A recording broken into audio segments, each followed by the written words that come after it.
Cory with Elbert County Government, joined here today with special guest, Commissioner of District 2 for Elbert County, Kurt Schlegel, for another edition of Commissioner's Corner. Good morning, Commissioner. How you doing, Cory? Very good, sir, and thank you again for taking some of your valuable time to speak with us a little bit today. You bet, it's my privilege. Well, as we kick off the new 2013 year, we've got several things that we'd like to talk about. I've got some bullet point items I'd like to see if I can grab you for some conversation on. Sure. And one of the things that I'd like to talk about as we move into the new year is the budget. Okay. Can you talk to us just a little bit here about where we're at and where we're headed? You know, it was pretty widely publicized that, we're having some budget issues we've had for several years. 2012 was a tight budget year because revenues were down, and 2013 continues to be that. We did make some additional cuts in the 2013 budget because what we have to work on right now is to build a reserve general fund balance.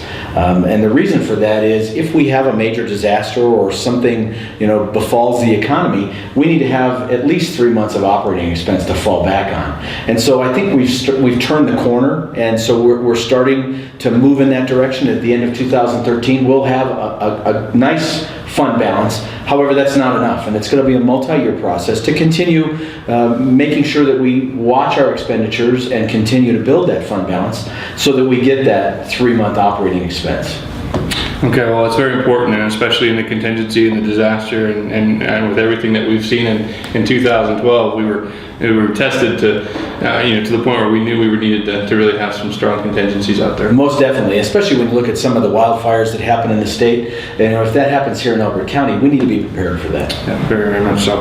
Very good. Well, that's a very, very important topic. Another one I'd like to talk about is development. Sure. And where we're at currently, and where you might see us going in the future. You bet. And that's one of our prime initiatives here is we want to encourage development in the county, both residential and commercial, because the idea is that nobody wants their taxes raised, and we're at that point where we're just meeting our obligations right now. And so it would be much better if we could increase that tax base by bringing in businesses and possibly more residential opportunities here in the county, so that that we can increase that, like I said, tax base.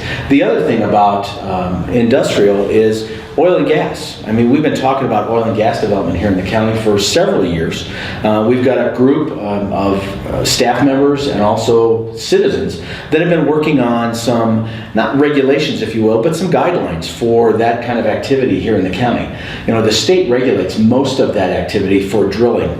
They control everything from the ground and below ground, and then the county government is responsible for road use agreements and screening so that it's not an undue burden on the residents in that area for light, sound, things like that. And so we're working together with members of the community, with the state organizations, and also members of the industry as well, to come to a compromise so that we can have what's called a memorandum of understanding process, so that at a minimum these drilling companies would meet all the state regulations, but then we'd also be able to negotiate with them to, depending on what area of the county they may be looking to develop, so that we can make sure that we protect the quality of life and also just the general environment here in the county. Well, 2013 started the seating of 2 new commissioners with you, so we have a new full board of county commissioners ready to go to work and do great things for the people of this community. You bet. Okay, well, fantastic. Well, thank you. As we continue the discussion, last year in 2012, we had a point of communication I'd like to see if we're going to take into 2013, and that's the missile silo. Sure. Can you kind of talk about where we might be going with that, and will that be a point of conversation this year? You bet. And that did start almost a year and a half ago, and unfortunately it has lasted a long time. Where we're at right now is we submitted a restoration plan to the Colorado Department of Public Health and Environment. We've gotten informal notification from them that they have accepted that and approved it. We're just waiting for the formal notification. Once we get that letter, then we can continue that process of restoring that site back to its original condition. And so, stay tuned to the website, stay tuned to the PIO page. We'll put out regular, updates on where we're at with that. But it is moving forward, and we look forward to putting that away this year sometime. Okay, well, fantastic. Well, let me shift gears here a little bit, because we, talking about contingency funds and disaster and emergency. We've had a little bit of weather. We're in the middle of winter, Sure. as we're into January, but we haven't had a significant amount of snow in the county. And so that keeps us in still in a moderate fire restriction or a burn ban. And talk a little bit about where the board supports us and where we're currently at. You bet. And you know, it's kind of strange to be talking about a burn ban in the month of January, and we've just had some 0 and below 0 temperatures, and we've had a little bit of snow, but as you know, there's not a lot of moisture content in the snow that we did receive. We're walking into a couple of days here where it's going to be up in the 40s and 50s again, and that little bit of snow cover is going to be gone. As I said, there's not a lot of moisture in that, and so we are still looking at a possible fire hazard, which is why we remain in a stage 2 burn ban. I would just appreciate the public's following that burn ban, and if they've got any questions, why don't you go ahead and talk about how they can find out about the restrictions. You bet. And for everybody else out there to stage 2, it is a permitted burning only stage. So anything that you want to do with burning in your backyard or pastures or a property, burn slash piles for mitigation, backyard fire pits, things like that, you need to contact your local fire department to obtain those proper permits for that burning. So if you don't know who your current fire district authority is, contact my office under the emergency management link at the county website, and I'll be happy to help you figure that out. And a full list of the county burn ordinance 0601 is available on that site as well, so you can read through the entire ordinance and find out all the extra details that are in there. So as we move into that, one of the things that we have here locally is our emergency notification system. Sure. If you ever found yourself in the pathway of a fire, and want to talk a little bit about Code Red? You bet. Code Red is an awesome system, and it's a reverse notification system, so that if we do have a situation, a disaster, or a wildfire, or anything like that in the county, Cory and the staff over at the Douglas County Communications Center are able to send out messaging to the people who sign up for the program, so that we can stay informed as to what's going on, what area the county's affected, and then get regular status updates during that incident. You've done an amazing job getting that system implemented, and I'm signed up for it. My wife has signed up for it, and I encourage everybody in the county to go to the website, click on that Code Red icon. It takes just a couple of minutes, and you can enter your home telephone number, your cellular device phone number, and also your email address. And that way there's several different forms of notification that you can get should we have a need to reach out and get that information to you in a quick manner. You bet. And it's free.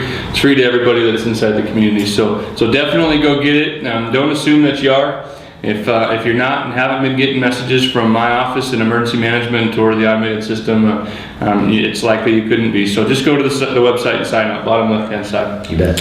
All right, well, fantastic. Well, that's going to kind of take us into another point of discussion I'd like to talk to you about, because I know one of the things that we're all very proud of in the county business is our public works department. Sure. And the work that these great folks are doing. And I want to talk a little bit about some highlights and where we're going here into the new year for road work. Okay. Our public works department, like you said, they're amazing.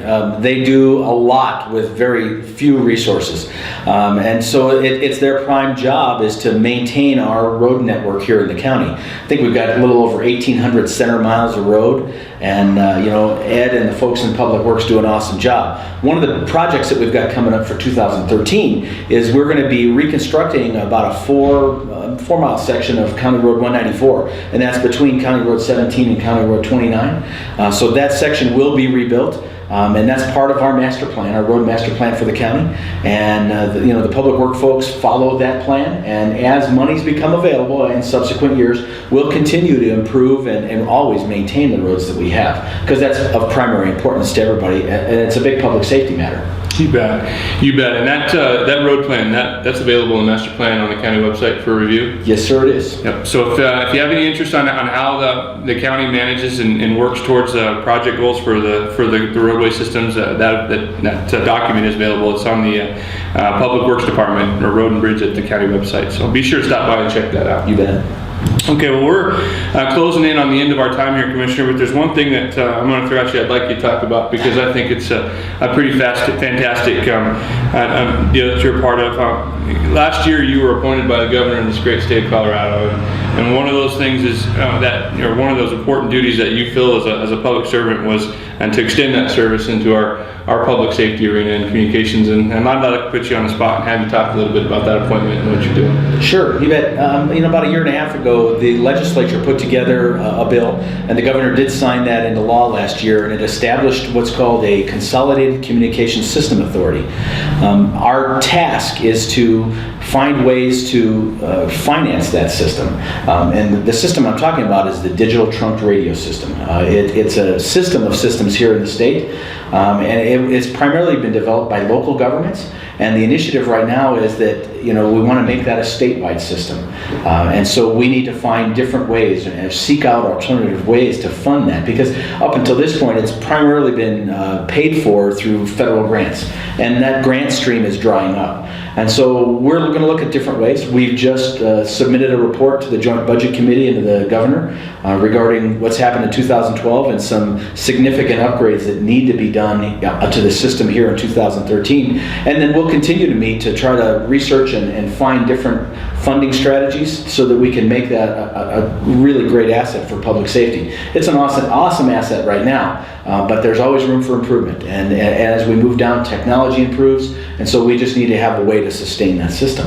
So I'm proud to represent Elbert County. There's, I think, 10 or 12 different members that were appointed to that authority, and so I'll keep you updated as we go along. But it's pretty exciting. Very good. Well, we appreciate all the service that you provide to the public. And well, Commissioner, and we've reached our time. I've taken a lot of it today, so we thank you for spending it with us and providing some of these updates. You bet. It's my privilege. Thanks a lot. I look forward to another year of great work with the county, and we'll continue to provide these updates and hopefully be able to grab the commissioner for another edition of Commissioner's Corner here in the near future. If you have questions for the Commissioner Schlegel, are you available? Open door? All the time. Yeah, you bet. If somebody wants to come up to the office, I would recommend you call first because I might be in filming a segment with Cory or doing something else, and I want to be able to give you the time you deserve. Email is probably the best way to contact me, or telephone. My contact information is on the website, and so please, feel free to give me a call, send me a letter, or if you're in Kiowa, stop up to the office, and